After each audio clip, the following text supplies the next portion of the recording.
관리사무소는 4,200만 원 전부 승소했습니다.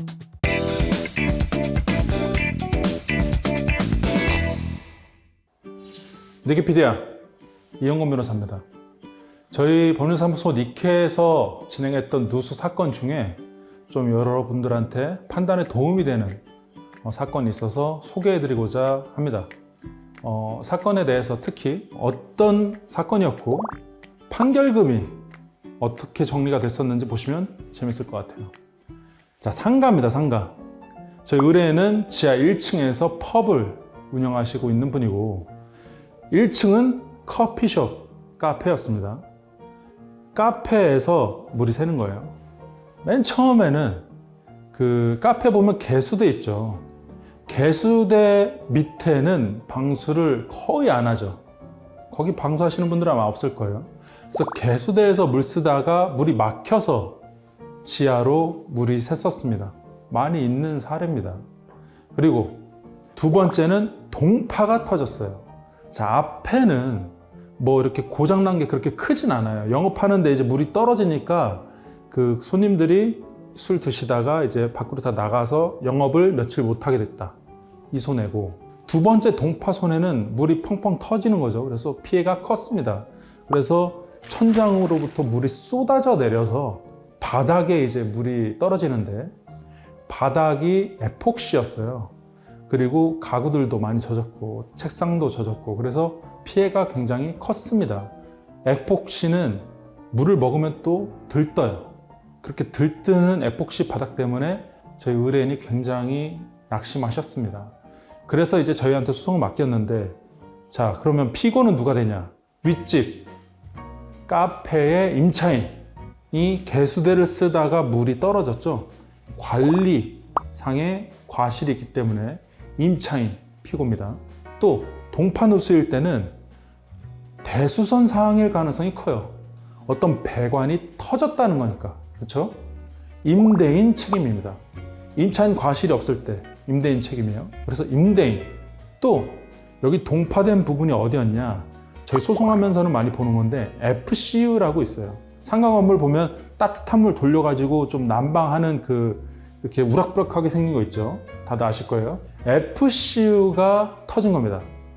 근데 여기서 또 문제가 FCU를 인테리어 하면서 가려놨어요. 그 가려놓은 FCU가 터진 겁니다. 그러면 자, 가린 건 누가 했냐? 전 임차인이 했어요. 전 임차인이 현 소유자, 임대인한테 넘기고 임대인이 임차인한테 넘긴 거예요. 다시 인테리어를. 그리고 임차인은 인테리어를 다시 했고, 그래서 FCU를 보지도 못했습니다. 현 임차인은.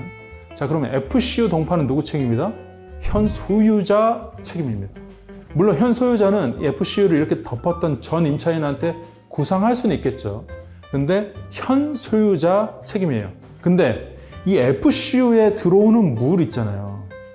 겨울에는 이 물을 빼놓는 경우도 있습니다. 이걸로 난방을 안 하는 건물이었어요. 오래돼가지고.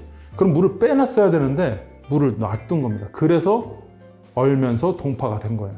그러면 이 물은 누구 때문에 돌았던 거냐? 관리사무소. 그래서 동파는 관리사무소와 임대인이 과실이 경합합니다. 개수대는 임차인이 물 쓰다가 떨어뜨린 거니까 임차인 책임이에요. 그렇죠? 그래서 임차인, 임대인, 관리사무소 셋을 픽으로 들어갔던 사건입니다.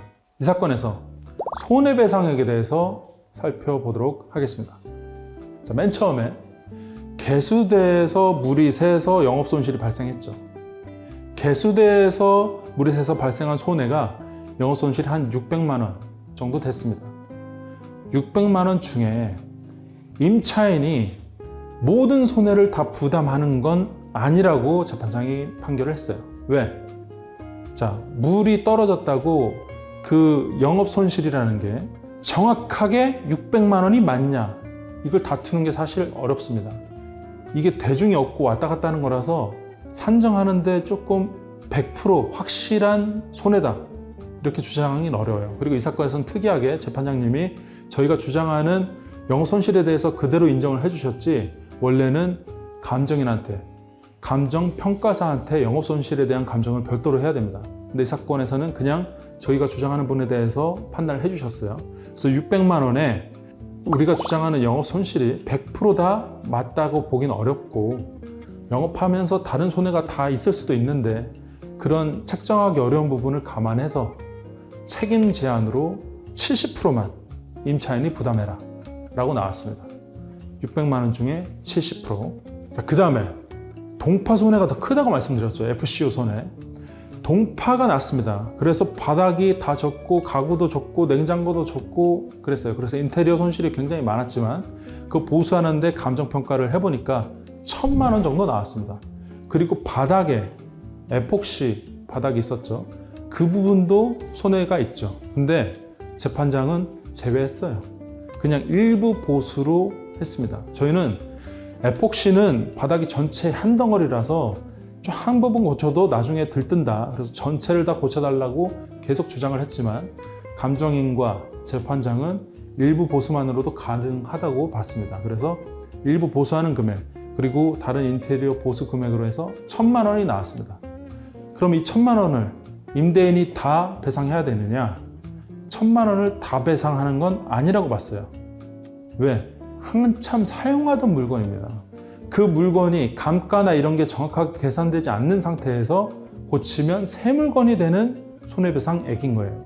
그래서 그 감가 부분 등 여러 가지 사안을 감안하기 어려운 게 있으니까 그 부분 감안해서 80%만 임대인이 지불을 해라. 그렇게 됐습니다. 또 이거 공사하는 기간 그리고 이 물 새면서 우리가 영업 못했던 기간에 대한 영업 손실 있죠. 그 영업 손실이 400만 원 나왔습니다. 그 400만 원도 역시 80%로 책임 제한이 돼서 임대인한테 청구가 됐어요. 자, 그럼 여기서 하나 빠진 부분이 있습니다. 관리사무소. 관리사무소는 어떻게 됐을까요? 저희가 청구 총액이 4,200만 원이었어요. 4,200만 원. 그 중에 아까 조금 600만 원, 800만 원, 1000만 원 이렇게 이겨 놓은 거죠. 관리사무소는 4,200만 원 전부 승소했습니다. 자, 서류를 받았어요. 근데 관리사무소는 싸우지 않았습니다. 법원에 나오지 않았어요. 이 관리사무소만 그런 게 아닙니다. 제가 이제 소송을 해보면 입주자 대표위, 아파트든 건물, 관리사무소든 잘 안 나와요. 소송에 미온적입니다. 왜? 자, 관리사무소나 입주자 대표위가 소송을 나오려면 관리단에서 총회를 열든지 입주자 대표위에서 회의를 해서 입주자들이 변호사를 선임하고 대응을 해야 됩니다. 근데 선임하지 않는 거죠. 자기가 책임지기도 싫고 신경 쓰기도 싫고 관리단도 마찬가지죠. 그래서 선임이 안 되니까 누가 하나 자기가 깃발 들고 소송을 진행할 수가 없는 거예요. 졌을 때 책임을 어떻게 자기가 부담을 하겠어요. 그래서 소송을 미온적으로 대응하십니다. 그래서 이 사건에서도 4,200만 원을 청구했는데 관리사무소에서 대응을 안 하셔서 전부 승소해버린 사건입니다. 관리사무소에 대해서는 이렇게 상대방이 어떤 주장을 하면 거기에 대해서 답변을 하셔야 되고, 법원은 답변을 하지 않으면 다툼의 이유가 없다고 보고 원고가 주장하는 대로 사실로 인정해서 판결을 해버립니다. 그래서 반드시 답변을 하셔야 된다. 빨리 하셔야 된다. 라고 이해해 주셨으면 좋겠습니다. 자, 그러면 영업손실분 그리고 우리 하자 보수 금액에 대해서 이 정도로 받을 수 있다. 근데 가장 많이 물어보시는 게 있어요. 이 사건에서도 위자료 청구를 했습니다. 저희가 위자료 청구를 할 때 의뢰인분들한테 꼭 물어봐요. 진짜로 위자료 청구를 하시겠습니까? 왜? 위자료 청구는 거의 집니다. 손해배상액을 받으면 정신적 손해가 위자된다고 봐요. 우리나라 재판부는 판례가 그렇습니다. 그래서 넣었다 하면 패소해요. 진짜 특이하게 이 사건으로 정신적 손해가 진짜 있는 정신과를 가고 병이 생기고 하는 어떤 증거가 있지 않는 이상은 청구하지 못하도록 합니다. 그래서 저희도 되도록이면 청구하지 않는 걸 권장을 드리는 편인데, 이 사건 의뢰인께서는 그래도 나는 남기고 싶다 하셔서 정신적 손해를 청구를 하셨어요. 300만 원 청구하셨었는데 전부 패소했습니다. 이렇게 누수 사건에 대해서 한 사례를 설명을 드렸어요. 이런 사례를 보시고 여러 가지 생각이 드실 것 같습니다. 이런 사례가 다양하게 있으니까 실제는 사무실을 내방하시거나 상담을 신청하셔서 보시는 게 좋겠습니다.